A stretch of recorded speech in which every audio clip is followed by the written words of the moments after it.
families, all together now. All Together Now is Flatiron's first summer program. Faith, family, and fun.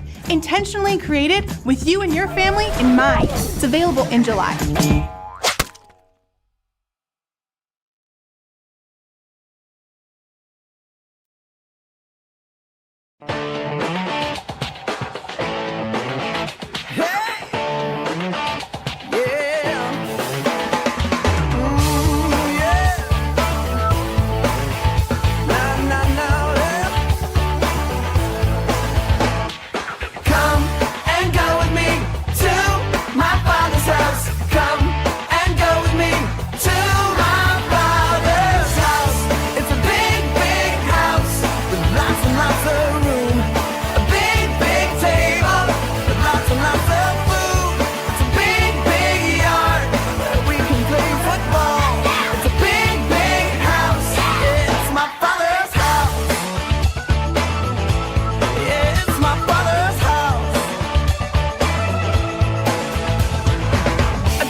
Oh, hey everyone, I'm Diggin' Dottie, and I'm an archaeologist? I just love to dig. Now, normally I love to dig in the sand, but today I'm gonna be a glacial archaeologist. I'm gonna dig in the snow. Now, raise your hand if you love to dig too. That's great, because I'm gonna need your help today. See, I use the stuff I dig up to help me solve mysteries. So, will you help? Yeah! You will? That's awesome! So, when I say, can you dig it? I want you to say, we can dig it. You got that? All right, let's try. Can you dig it? We can dig it. That's perfect. Well, I want to show you all my cool digging stuff. First, I got my ice pick, always on this side. Of course, my shovel, but my most important tool is my Bible field guide. My Bible field guide helps me solve the mystery. And the mystery we're trying to solve today is God always with us? Well, I hope you can help me dig up a clue so we can solve our mystery. Shall we start? Yeah! Okay. My Bible field guide says I first need to find a big rock. A big rock. Where do you think I might find a big rock? I don't see Right what? there! Oh, you're right. There's a big rock right here. We're halfway there. Next, my Bible field guide says I need to do 4 frog jumps that way. Will you count my frog jumps with me? Yeah! Okay. 1, 2, 3, 4. Good job. But where do you think our clue is? Right there! Huh? You found it! You found the red X. I bet we can dig up a clue. Can you dig it? We can dig it. Let's get to digging. Now grab your shovels and count the scoops of snow with me. Here we go. 1, 2, 3, 4. What's that? Whoa! What is this? It's a fancy, colorful coat. But who does it belong to? I bet my Bible field guide will help us. Let's check it out.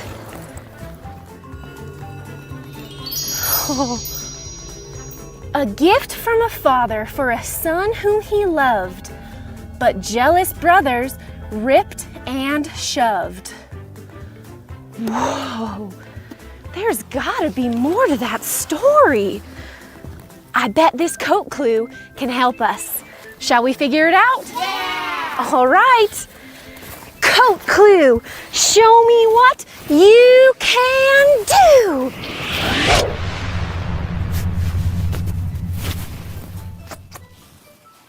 Oh, hi, I'm Joseph. I have 11 brothers, but my dad Jacob loved me the most. To show I was his favorite son, my dad gave me this fancy, new, beautiful, great, and colorful coat. Do you like it? Me too. I wore it all the time and I loved showing it off. But my brothers, they did not like that at all. See, this coat caused a lot of problems in my family. See, my dad, he didn't give my brothers a coat, or anything at all, really, and that made them very mad. And I guess I made everything worse when I told them about my dreams.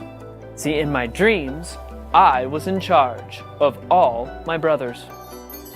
I dreamed that my brothers and I were in a field tying up bundles of grain. I told my brothers I was a bundle of grain and all of you guys were bundles too. but all of your bundles of grain were bowing down to my bundle. Then I had another dream where I was a star, and all my other brothers were stars too. I dreamed that all those stars were bowing down to me. Even the sun and the moon were bowing down to me. In both of my dreams, it was like I was the king and all of my brothers were bowing down to me. I was in charge. But my brothers definitely did not like the thought of me being in charge of them. And when they heard my dreams, they got even more mad at me. And they were so mad they wanted to hurt me. The next day, I woke up and I put on my coat and I went out to find my brothers to see what they were doing. Well, they saw me coming and they said, "Oh, look at that dreamer Joseph coming with his fancy coat. Let's get him." And the next thing I know, my brothers were wrestling me to the ground and they ripped off my coat and they tore the beautiful colors to shreds. They threw me into a pit, beaten and bruised. And while I laid there, I could hear them talking to some men who were going to sell things far, far away in Egypt. And they decided to sell me to be a slave. So they dragged me out of the pit and they put me on the cart and they watched as I was taken away to Egypt. They thought that would be the end of me. They brought my ripped up coat back to my dad and they lied to him. And they told my dad that a wild animal ate me. But that isn't even what happened. At the time, I didn't know what would happen to me. But my story wasn't over, and it did not end with me as a slave. There's so much more, and God was always with me. Whoa, poor Joseph. I can't believe his brothers ripped his coat to shreds, hurt him, and sold him to be a slave in Egypt. That had to have been so sad and scary. But God was always with Joseph, which means God is always with us. I think we solved our mystery. Is God always with us? Yes. You know what? It says it here in the Bible. Oh, this is Jesus talking. He says, "I am with you always, even until the end of the world." That's in Matthew 28:20. That means that God is always with us. Let's practice that verse with some motions. Now do what I do. I am with you always, even until the end of the world. Matthew 28:20. Great job. Let's do that one more time. I am with you always, even until the end of the world. Matthew 28:20. Wow, God is always with us. Thanks for helping me dig today. I can't wait to hear more of Joseph's story next time. Can you dig it? We can dig it. Thanks, friends. I'll see you later.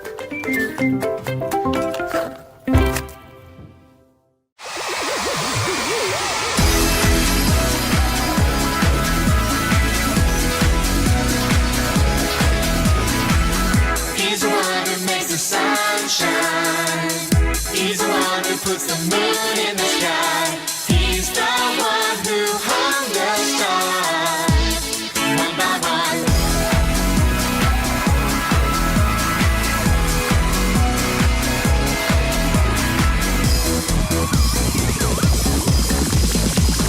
He's the one who makes the birds sing. He's the one who makes your dreams so high. He's the one who makes me smile. Day by day, Jesus shows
Welcome to Undefeated Season 3, where our contestants joined us at the untamed island of Kodimoki.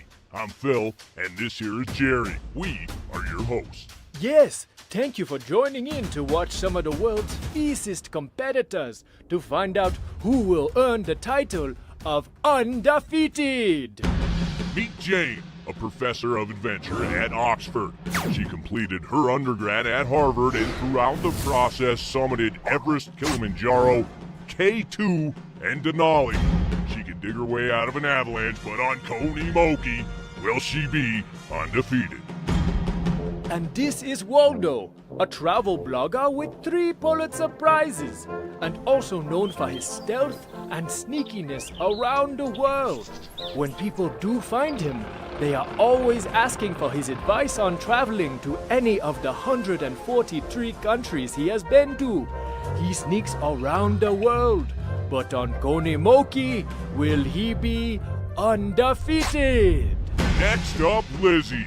She has worked as a safari guide at Ngorongoro Crater for the past 5 years after studying the eating habits of a dung beetle. She holds her own against the lions, cheetahs, and wild dogs found in Tanzania, but on Konimoki, will she be undefeated? Here we have world-renowned Olympian Eddie.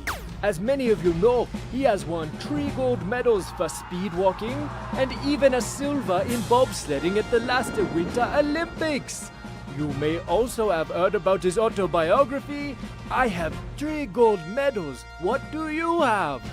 He's the most confident contestant we've ever had, but on Konimoki, will he be undefeated?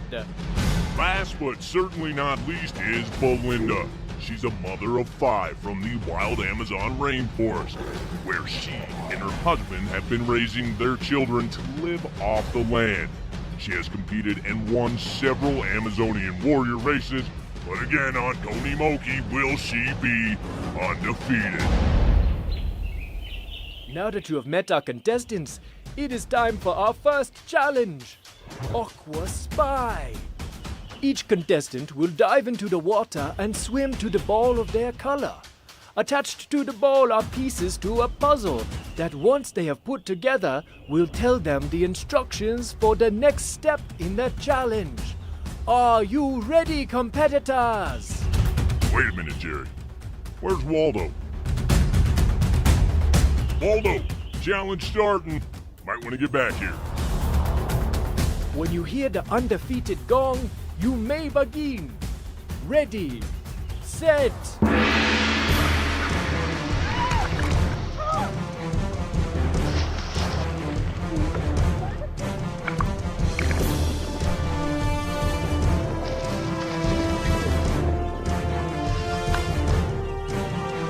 Oh, I got it. It says, go to Vancouver Island and find their secret for giant fruit. Well, oh no, I remember Vancouver. I'm the sneakiest man alive, and I've seen Vancouver Islanders, and they're cannibals. I can't do that because if I'm dead, I'll for sure be defeated. Nope, count me out. Nope. No. Not doing it. No way. What's that No. about? No. All right, well, I guess that's the shortest season of Undefeated, with a surprise ending of no winner on the very... Whoa, Phil. What do we have here? I'm just getting word from our game creators. Yep. Okay, they said we should check out a story in the Bible from Numbers 13. Producers, can we get the Bible in here? A little help here. Okay, let's see what our game creators are getting at. It says that the Lord told Moses to send 12 spies into a risky land too. A land called Canaan. Oh, spies! Interesting. We talking some 007 type stuff? Well, let's look at the story and find out. Moses had been leading God's special people, the Israelites, through the wilderness when God told him to send the spies to check out the land God promised them. This land was Canaan. The spies were supposed to find out if Israel could defeat the people of Canaan and bring back some of their fruit when they were done spying. The men snuck into Canaan and watched for 40 days before they came back to report what they found. They explained how the people were giants and the city was very strong. It wasn't looking very promising, but they also brought back huge grapes that grew in that land. 2 brave spies, Joshua and Caleb, trusted this was the land God promised them and said they should go back and take the land of Canaan. But the other spies did not agree. They only focused on how scary the giant people were. The other Israelites were scared when they heard this too. They were really upset. God had been promising this good land, but they couldn't even get into it. Joshua and Caleb knew that the scared Israelites were wrong.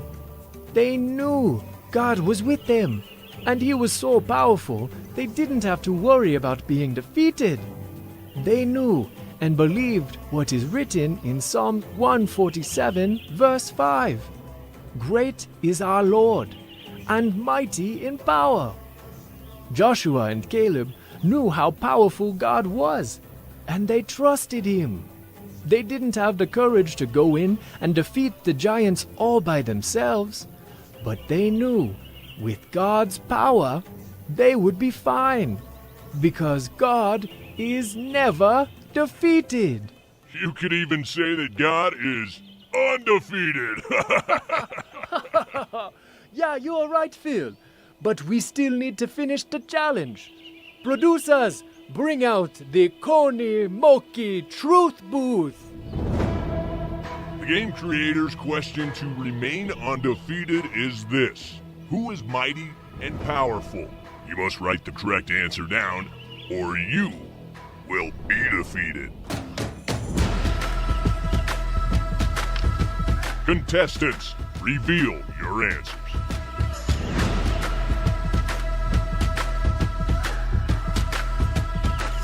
You are correct. God is mighty and powerful. Oh, wait a minute.